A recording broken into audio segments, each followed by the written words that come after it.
foram 3.859 homens assassinados por mulheres no ano passado. 3.428 mulheres foram mortas por homens. Menos mulheres foram assassinadas por homens do que homens por mulheres. A Assembleia Legislativa tem 37 deputados homens. E os projetos de lei pela segurança e proteção do homem não avançam. A pergunta que eu faço à consciência dos senhores é: por que ninguém dá importância à vida dos homens?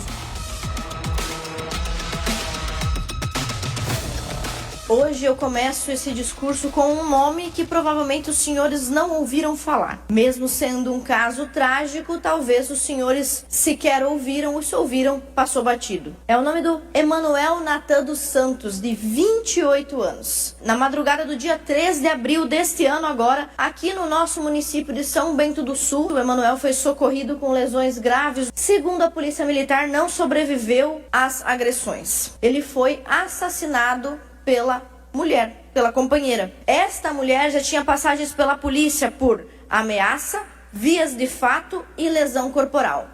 Ela foi presa, mas os senhores perceberam que não houve alarde nenhum nesta casa a respeito deste crime de uma mulher que mata o seu companheiro. Então, eu peço licença aos senhores para fazer uma pergunta que os senhores não precisam responder, respondam nas suas próprias consciências. Se essa vítima de 28 anos fosse uma mulher, o que estaria acontecendo em Santa Catarina nesse momento? Moções de repúdio, homenagens, passeatas, propostas de lei. Tudo isso, é claro, é lícito e convém, afinal a vida de todas as mulheres é importante. Mas a pergunta que eu faço à consciência dos senhores é: por que ninguém dá importância à vida dos homens? Homens como o Emanuel, assassinado pela própria companheira. Existe no Brasil, senhores, uma desigualdade indiscutível de políticas públicas, de atenção, de foco, de assistência médica e de segurança pública, quando se fala de homens e mulheres. E esse caso catarinense agora não é uma exceção, como tentam dizer as feministas, inclusive aquelas que estão aqui nessa casa fazendo uso de 4 departamentos de dentro dessa casa para não resolver problema nenhum. Olha só, senhores, em novembro do ano passado, lá na minha cidade, Itajaí, minha terra natal, o Guilherme Montani, personal trainer de 34 anos, também foi morto, assassinado ao sair do trabalho. E a principal suspeita do assassinato foi a sua ex-esposa, sua companheira, que, olha só, não aceitava o fim do relacionamento com o Guilherme. Mais uma vez eu faço essa pergunta: e se esse personal trainer fosse uma mulher? Será que não teriam falado sobre esse assunto já algumas vezes? Porque é exatamente isso que acontece no Brasil todo, inclusive em Santa Catarina. Quando a vítima é uma mulher, fala-se sobre a dimensão social, histórica, cultural do episódio. E tudo bem, isso realmente precisa ser denunciado. Mas a pergunta é: por que quando se trata de um homem, não passa de um crime passional, não passa de uma piadinha trocada nos bares, um comentário superficial e mais um caso relatado como se fosse um caso raro?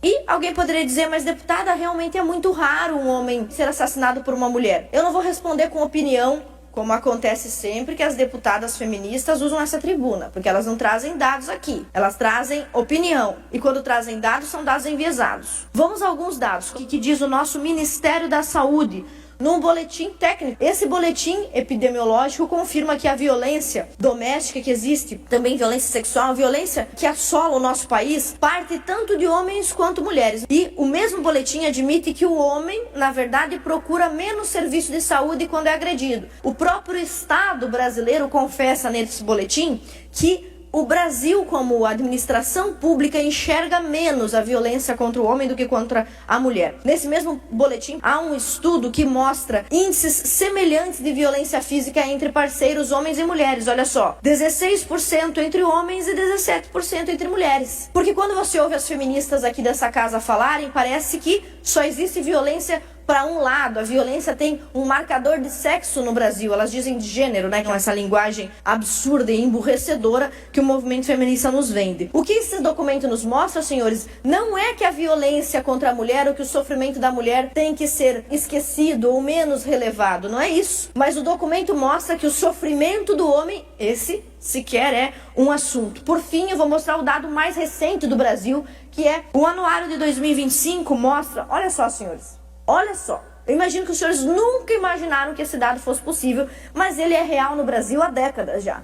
No Brasil, foram 3.859 homens assassinados por mulheres no ano passado. 3.859 homens no ano passado foram mortos por mulheres. 3.428 mulheres foram mortas por homens. Menos mulheres foram assassinadas por homens do que homens por mulheres. E por que isso é importante? Não vamos fazer uma leitura ideológica disso daqui, como as feministas fazem, para falar que nós temos que defender mais o homem do que a mulher. Não é nada disso. Que elas fazem isso, elas acham que a mulher, além de ser um ser sacrossanto, um anjo incapaz de qualquer violência, de que a sua palavra, quando na condição de suspeita de vítima, é uma palavra de ouro, vale mais que qualquer coisa, vale mais que provas materiais. Inclusive o Brasil está cheio de casos como esse. O que nós estamos trazendo aqui é o fato de que o Estado abandona as vítimas masculinas agredidas ou assassinadas por mulheres. E como os senhores podem ver, no dado mais recente, inclusive do governo Lula, esse documento, esse anuário, foi produzido durante a gestão do governo Lula, mostra que mais homens do que mulheres foram assassinadas. Como legisladora, como deputada estadual, o que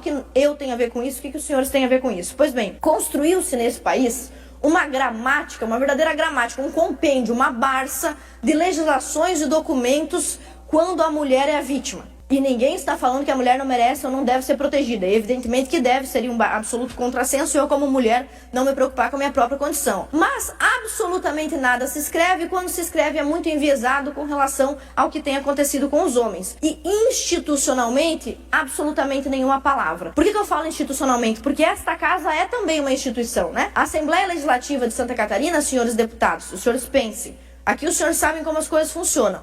Cada secretaria, cada observatório, cada órgão criado aqui dentro da Assembleia tem orçamento, não é? Os senhores saibam o seguinte, as duas feministas que trabalham aqui na Assembleia Legislativa, as outras duas deputadas, e é por isso que eu digo que eu sou a única deputada, os indivíduos sejam respeitados. A menor minoria de todas, a minoria mais minoritária de todas é a do indivíduo. Cada um de nós, você sabe, todo mundo sabe dessa experiência, somos nós contra o resto do mundo. Então a menor minoria é a do indivíduo. Quando a legislação pensa no indivíduo e não faz sectarismo entre negros e brancos, homens e mulheres, ela atende a todos. Isso não está acontecendo. Eu quero pedir que os senhores prestem atenção na legislação que nós já temos apresentada aqui nessa casa. Eu tenho um projeto de resolução número 4 de 2021, senhores. Então já faz 4 anos que está tramitando nessa casa. Não consigo entender. Você que está em casa, eleitor catarinense, homem, a Assembleia Legislativa tem 37 deputados homens e os projetos de lei pela segurança e proteção do homem não avançam. Então eu digo com convicção, a deputada mais atuante na defesa dos seus interesses como homem catarinense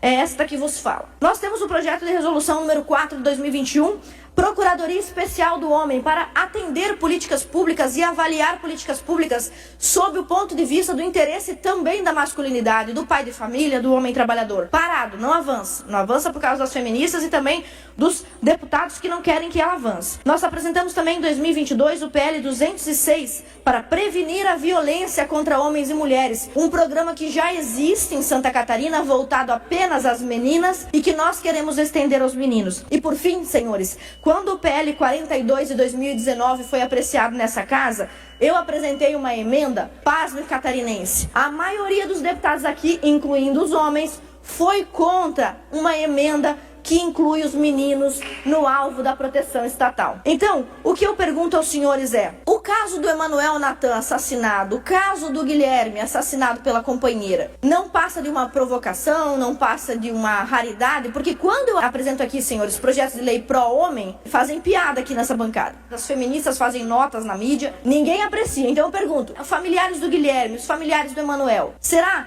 que estas vítimas não merecem a nossa atenção, o nosso reconhecimento? E eu encerro esse discurso como eu comecei, falando que a vida humana deve ser o foco da atuação do parlamentar. E que, quando um crime acontece, ele não deve virar uma cartilha ideológica ou um motivo para a defesa de uma ala partidária ou ideológica, como as deputadas feministas fazem nessa casa. Mas que nós temos o dever de proteger o cidadão catarinense de todo tipo de violência. Então, mais uma vez eu lembro a você, homem catarinense, deputada Ana, é quem defende os seus interesses nesta Assembleia Legislativa.